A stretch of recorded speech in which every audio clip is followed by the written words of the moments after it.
Hey everybody, David here, and today I want to talk about Spider Man No Way Home. This is going to be my spoiler review for the movie, so if you haven't seen it yet, please go out and see this movie because I'm going to say right now it is a fan's dream. If you are a fan of any of the movies, I would say you're going to be really happy and surprised. I just can't see anybody getting mad at this movie. And I know there probably are.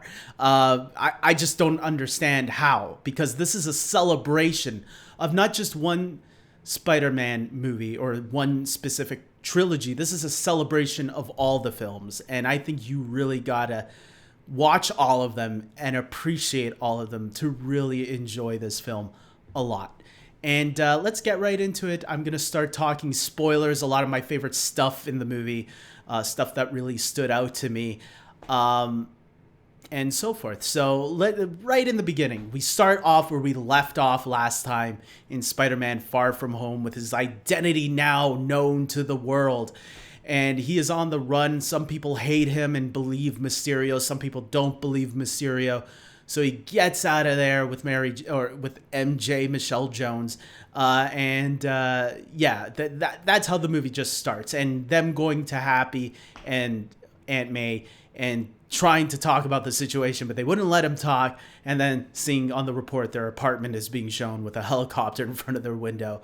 And by the way, I was kind of sad that Happy and Aunt May broke up. But if you do watch the end of Spider-Man Far From Home, you can see is probably gonna happen. So when they start off with that, I thought, well, that was quick. That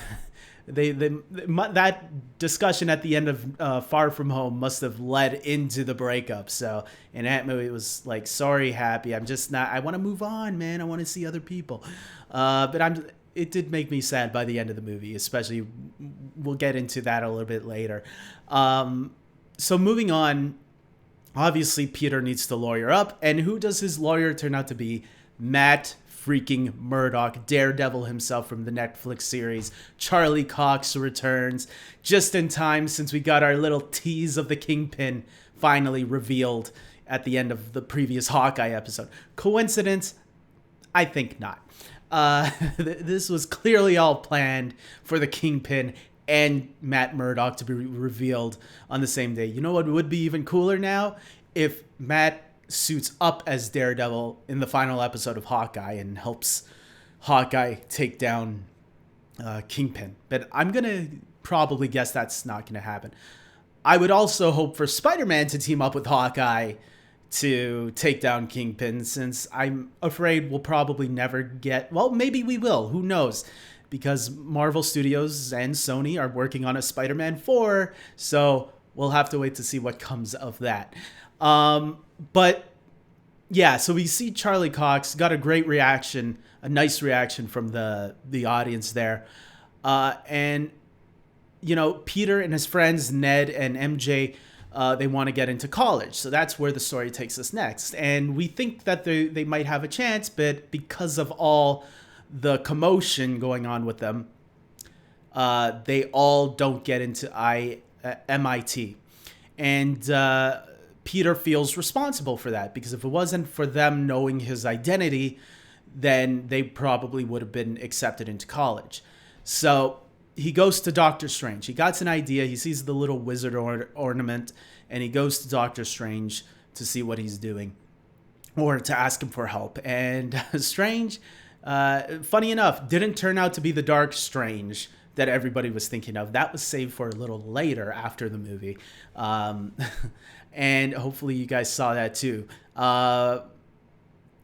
We see Peter asking, "Hey, is there a way you can make everybody forget about me being Spider-Man?" And Strange is like, "Yeah, sure, I can do it." But Wong warns him, you shouldn't do that, because, hey, it could really go into the darkness and fabric of time and space, whatever. But then Wong is like, "Fine, but leave me out of it." So Strange casts the spell, shit goes crazy, and we see Strange contain it before it gets out of control.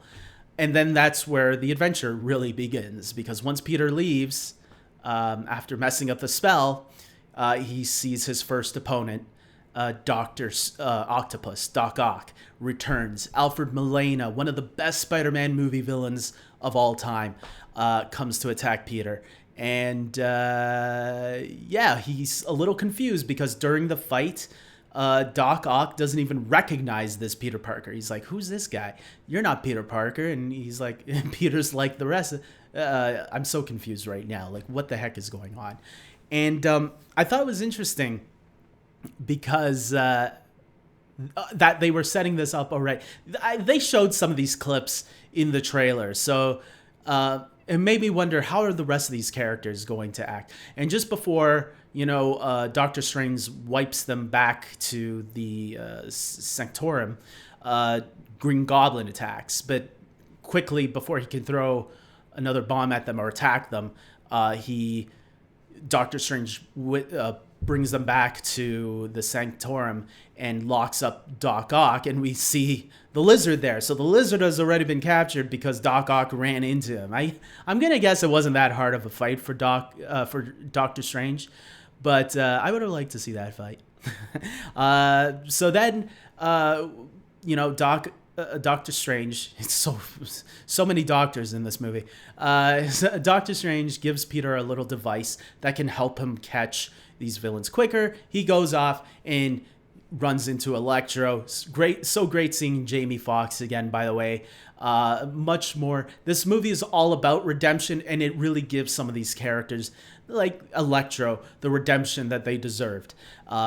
Because, Electro, some people complained about him, especially when he was the Edward Nygma type of character, and that's kind of alluded to in this movie, but we don't see him as that character this time around. And there's already theories about, like, oh, maybe this Electro was from another... No. His appearance has changed because he had already changed when he became Electro. His attitude changed. If you go back and watch The Amazing Spider-Man 2, it had nothing to do with what he was before. This is who he's become. And now his power is just a little bit different, and he acknowledges this in the movie when he gets back into looking a normal mode. He's just not nerdy looking anymore. He's more confident and more jacked up. So Sandman also arrives on that scene too, by the way, when Electro shows up and actually helps Peter a little bit. So you can tell already, you get ideas, okay, at which moment in those movies, in those previous Spider-Man movies, that those characters were taken from, like certain moments from certain films. So like Doc Ock was taken at the moment where he grabbed Peter by the neck, and Norman Osborn was taken right after the Thanksgiving moment in Spider-Man, the original Spider-Man movie. Electro was taken as soon as he was exploding in The Amazing Spider-Man 2. So you get a rough idea of where these characters came from. Lizard was probably taken right before... Oh no, Screen Crush actually said that he probably was taken right when he discovered the camera had Peter Parker's name on it during their sewer fight. And then you got Sandman. Obviously, he found out Peter Parker's identity right at the very end. That's why he starts off good in this movie. He starts off as an ally to Peter, but he gets agitated when he realizes, okay, what's going on here? What are they planning on doing with us? He doesn't have a good feel. And as he says in the movie, he doesn't trust anybody. And you can see that even in the original Spider-Man 3. He never really trusted anybody. He went back and forth on how bad or good he had to be. It was all about getting back to his daughter, though. And that was what his goal was in Spider-Man 3, just getting back to his daughter. He doesn't care about anything else. Just get me back to my daughter. So I like all the references to those characters and all of them pointing out, like Sandman, when he said, oh yeah, both of these guys died. It wasn't just Norman Osborn. It was Doc Ock also, Dr. Octavius. He also died. And Electro pointing out, Lizard pointing out that Electro, they knew each other. So it was fun hearing all the interactions between those villains. We never seen any of those villains interact before. So finally to see a villain team up was a lot of fun. I think the MCU could still do more villain team ups in the future with their own MCU villains too, and that would be something. Get some of the best MCU villains, have them unite for some reason, and I think that's going to eventually happen. And then we have Peter deciding to cure these villains, cure all of them from their diseases, from things that are happening with them. The only one he's able to cure was Doc Ock, because the other ones get a little agitated, including Norman Osborn, who at first, Norman Osborn was in control. He got out of the Goblins' control, and he eventually goes and finds Peter, finding that Spider-Man is connected to this place and where Aunt May is working at, and he goes to Aunt May and realizes, oh, this is Peter Parker, Spider-Man. Oh, okay.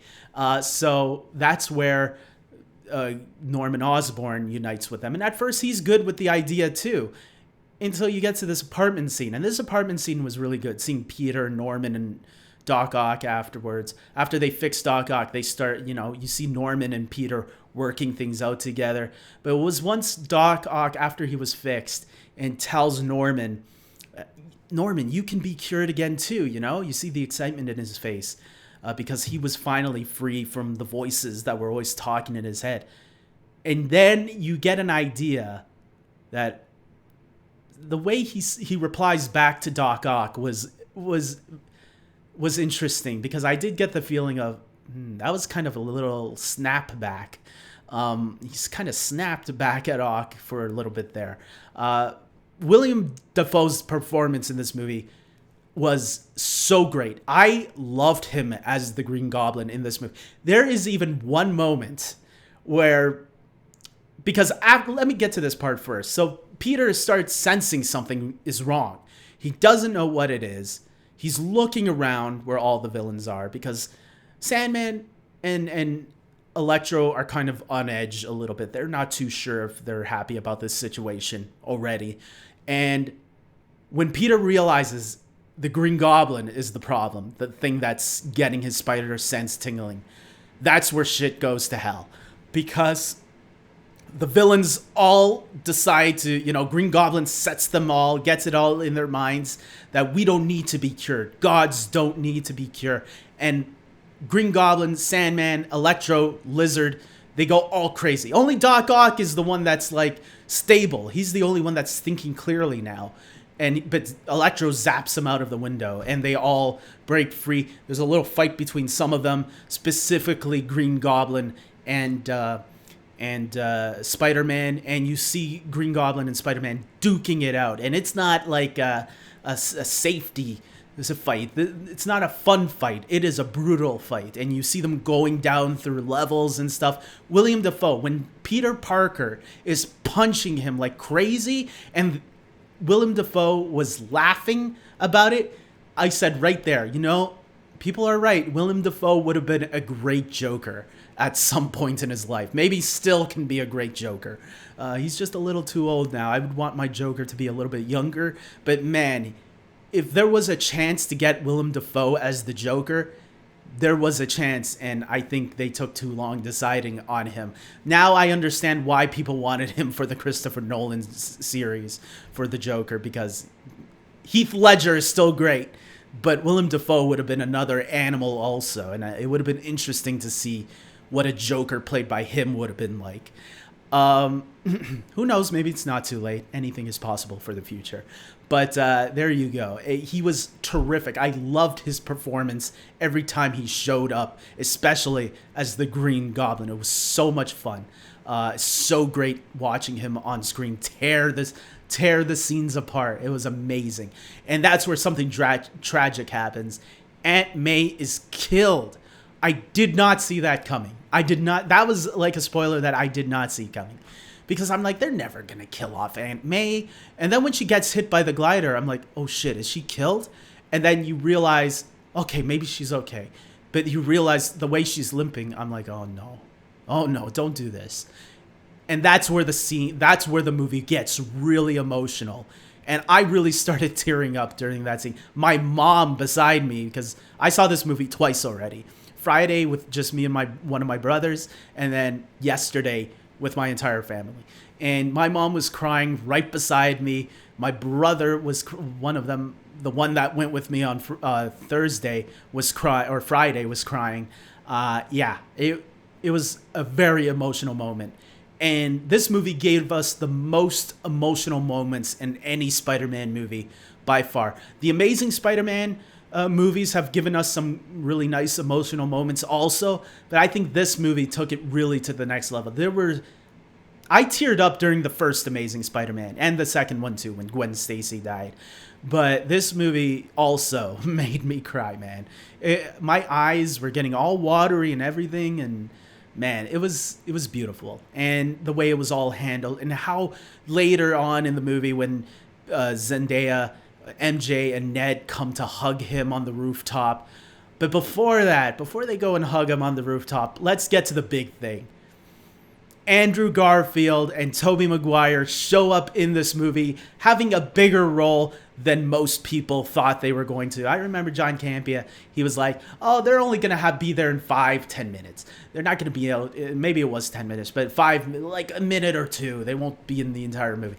They showed up for a very good portion of this film, and man, was it great. The interaction just between the two of them, the interaction with MJ and Ned, and of course, the interaction between them and Tom Holland was beautiful. It was everything I could have dreamed of and more. So, yeah, it put smiles on everybody's faces, I think, for sure. As soon as those two come out, the audience just applauds, and it's amazing seeing those two guys again looking great in the time that they are today.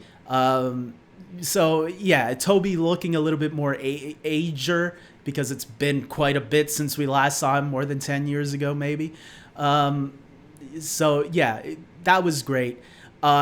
And they do the Spider-Man meme moment where they're all pointing at each other at one point. There's so many great references to the previous Spider-Man films, not just between the villains, but these guys too. They all talk about, they give us little hints at where they might be today. Like Andrew Garfield's Peter Parker is still single. He hasn't moved on really from Gwen Stacy. And then Tobey Maguire mentions, yeah, we're still together, but we go through our troubles sometimes, but we make it work.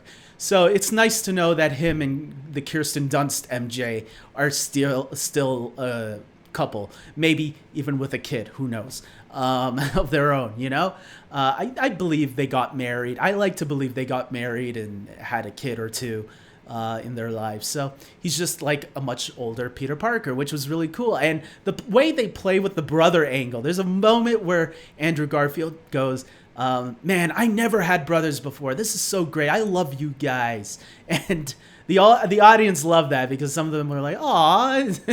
It was great to me because I was even thinking to myself, I'm Tobey Maguire because I'm the oldest brother. My second middle brother is Andrew Garfield, and my youngest brother is probably Tom Holland. And that's how, I like to think we could be together too sometimes when we're not arguing. And I love the back and forth when they're like exchanging, like, hey, so do you fought? Yeah, I met an alien before. It was a black ooze. Oh, yeah, I fought an alien too. He was big and purple with stones. And Andrew Garfield's like, I never fought aliens before. It was so great hearing those conversations. I was part of the Avengers. And then Toby and Andrew were like, wait, what? Who are the Avengers? That's great, but who are they? I thought that was fun because they don't have the Avengers in their universe. One missed opportunity, though, was if you go back and watch Spider-Man 2, there is a Doctor Strange reference in Spider-Man 2, but it's from J. Jonah Jameson. And I was kind of hoping that they would make a reference to that joke from that movie, but maybe that's too much of a deep cut that they didn't think people would remember it. But that's fine. Other than that, I also kind of wished Toby would have made a reference to J. Jonah Jameson. Like, man, this guy's here too? Man, I can't get enough of this guy. This guy's just everywhere haunting me. I thought something like that would have been fun to hear. And a little nitpick, not too big of a nitpick. Sandman, I thought throughout the whole movie he was sand when we know that he could turn back and forth. And I don't know if that was just a way to keep him to just save a little bit under budget, but they did get Thomas Hayden Church to return to do the voice. And they did use archive footage when he did turn into a human at the end. And same thing with Lizard. They got the actor back, Rhys Ifans, to do the voice of the Lizard, but not to appear as human form. But that one made more sense to me, since when the Lizard is more in control, the Lizard is the one. And when he reverts back, it's Doc Connors again. Back, it's like a Dr. Jekyll and Mr. Hyde situation. So I wasn't sure why Sandman didn't just turn back once in a while too.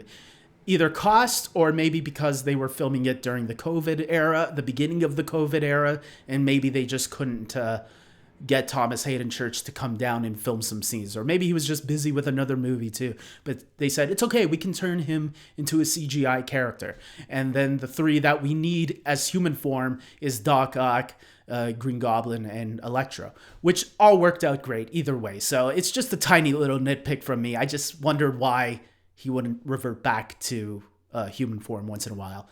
But that's fine. With that being said, is there anything else I'm missing? The way the movie ended. By the way, Doctor Strange, Benedict Cumberbatch, was fantastic in this movie as well. I know I didn't touch on him, but he was great to have in this movie. I loved the little battle that him and Spider-Man had. And then obviously when he shows up at the end. And you can feel that connection by the end of it when he says one more time, because he got angry at him at one point, call me sir. And then later on, he reverts back. He says, Peter, call me Steven. And that's when you know Doctor Strange Peter has earned Doctor Strange's respect back. And you could even tell he was sad by making Peter forget who he was too. You know, the spell that he used at the end was to make everyone forget that Spider-Man and Peter Parker are the same person, or to forget Peter Parker in general. So now he's off the grid. And now wherever they go next with the next movie is going to be really interesting. This is like the restart of Spider-Man in many ways. And that was, I really like that ending. It wasn't an ending I wasn't expecting. And I really, salute Marvel and Sony for allowing that to happen in that next movie. And that gives them the freedom to go anywhere they want. I think they will still bring Zendaya and Jacob Batalon back as MJ and Ned, because those three just have great chemistry. And MJ is the love of Peter Parker's life. So it would just make perfect sense if MJ and Ned both return in the next film. And then you get the end credit scene with Tom Hardy as Eddie Brock. I'll admit I was a little disappointed by it, because I was expecting more from Tom Hardy, Eddie Brock. But it really felt like he was only there to leave a slither of the symbiote in the MCU. So now the MCU can play with the symbiote as well. So it does make me... So obviously that kind of sets up the black suit Spider-Man is going to be coming next. And it will be much better handled than it was the last time. And then you get to the very end of the movie, and it's a Doctor Strange trailer for In the Multiverse of Madness, which gives us some juicy first look to look at. We get a little bit of Wanda in there. We get a little bit of the dark Doctor Strange from What If. It looks like it's going to be another great MCU movie to look forward to. I can't wait to see that one. I think it's risen even more now on the top of my list, and I was already super excited about it. Also, with Thor, Love and Thunder as well. That's one of my most anticipated MCU films right now. John Watts is going to be directing Fantastic Four, and the reason I bring this up is because I do believe we might see Spider-Man show up in Fantastic Four. The Fantastic Four and Spider-Man have huge ties in the comics together, and it just makes sense if John Watts is directing the next Fantastic Four. Fantastic Four, let's face it, is going to need a lot of help to get people to pay attention to it, because the 3 Fantastic Four movies that we had before turned people off, and each film did worse and worse in the box office. The first movie did really good. That's why they did Rise of the Silver Surfer, but then that one, not so great. So then they rebooted it, and that one bombed terribly. I like the first 2 Fantastic Four movies, but I get it. If they're not working, you got to try something new. And if you're going to try something new, throw Spider-Man into the next Fantastic Four movie. That character alone will get people coming to watch that Fantastic Four film. So with that being said, I hope you guys comment below and tell me your thoughts. Where do you think we'll see Spider-Man again? What did you think of the movie? Tell me, what scenes did you really enjoy? I enjoyed everything, but if I had to pick some, my favorite scenes were with the three Spider-Men together, working together, and you see the similarities between the three of them, and then you also see, and that's why I don't understand how anybody can hate anyone. This was showing the similarities that all three of these characters share together. Just because they're all from different universes doesn't mean they're different characters. They're played by different actors who bring something unique to each of them, and they point those uniqueness aspects out. But at the end of the day, they have similar things to each other that, if you're really paying attention, it's really the same character. And that's why we love Spider-Man, because Spider-Man at the end of the day is Spider-Man, someone who cares about everybody and wants to try to do the best to his abilities, which is what all three of these Spider-Man had. So with that being said, this review is probably my longest review ever. I hope you guys like it. Please subscribe. Please comment. I want to hear what other people think about this movie.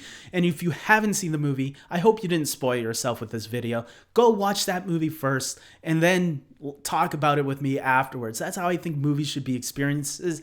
They should be experienced that way. And because it's much more fun as a surprise, I think, most of the time. And I wish I don't read the news on this stuff and watch trailers like I do, but I can't help it, because I would have loved experiencing this without knowing anything.